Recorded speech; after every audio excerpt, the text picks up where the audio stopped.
Magandang araw po sa inyong lahat. Ako po si Shin Augalesco mula sa Grade 1 Matapat.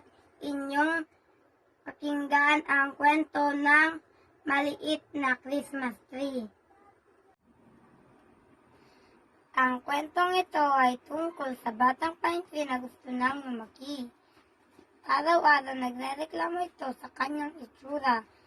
Gusto ko nang lumaki at magkaroon ng berde at malambot na dahon.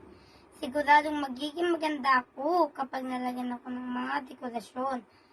At isang araw dumating ang tagaputol ng kahoy at pinutol ang mga puno kasama ang maliit na pine tree. Sila ay dinala sa nayon upang ibenta. At isang pamilya ang bumili sa kanya at sa kasama nito. Sila ay nilagyan ng Christmas light, candy, jingle bell, at maraming regalo. Umindayog ito sa tuwa habang naglalaro ang mga bata sa paligid nito sa bispiras ng Pasko.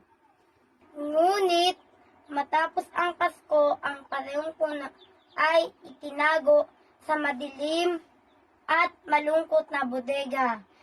Tignan mo ako ngayon. Pinabayaan na nila ako noong hindi na nila ako kailangan.